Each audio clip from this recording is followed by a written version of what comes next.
Aujourd'hui, l'Évangile va nous parler de Jésus qui va guérir une femme qui était malade depuis 8 ans, 18 ans.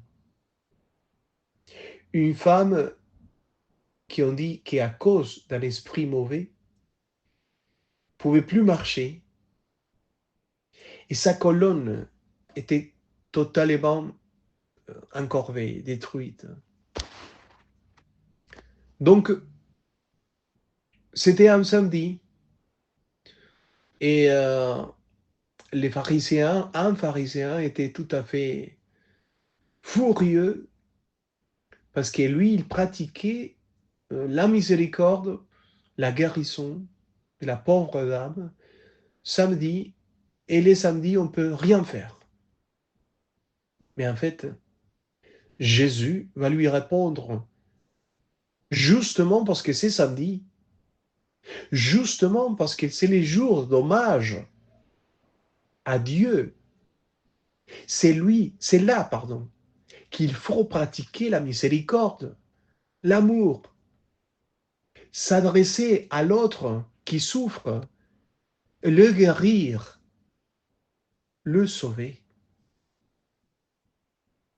Le problème, c'est que les gens étaient tellement attachés à une loi extérieure qu'ils ne pensent plus à l'amour. Et ça, c'est grave, gravissime, qu'on oublie l'amour. Et l'amour dans l'essence du Christ, l'essence même des dieux, c'est la miséricorde. La miséricorde, c'est un terme théologique qui a commencé à être utilisé 800 ans avant la naissance du Christ.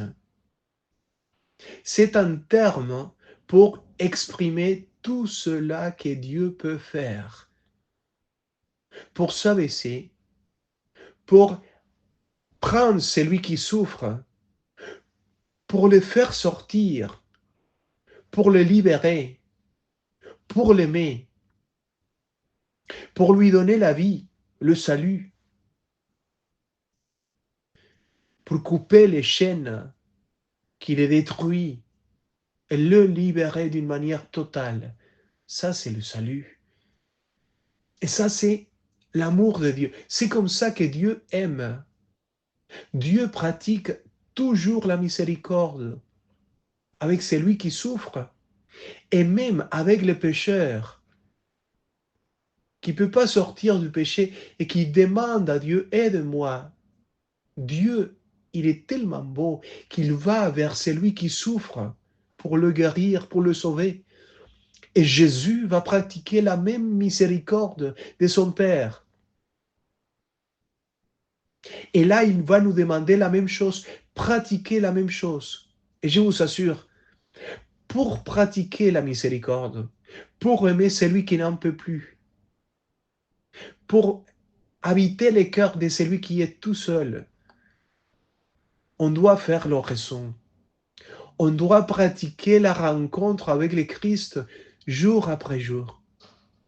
Parler avec lui comme un ami qui se trouve à vos côtés. Parlez-lui avec lui, partagez avec lui. Il faut y avoir une relation. Vous savez quelqu'un qui parle avec vous, qui vous raconte ses secrets, qui vous regarde aux yeux et qui vous dit, je suis là, je t'aime. C'est Dieu, c'est Jésus lui-même. Pratiquez cette rencontre. C'est extraordinaire d'avoir quelqu'un. C'est extraordinaire d'avoir cette relation avec quelqu'un. Et en sachant que c'est quelqu'un, c'est Dieu lui-même, c'est Jésus, c'est le Christ. C'est la plus belle expérience qu'on peut vivre. Que Dieu vous bénisse, le Père, le Fils et le Saint-Esprit. Jésus ressuscité dans vos cœurs.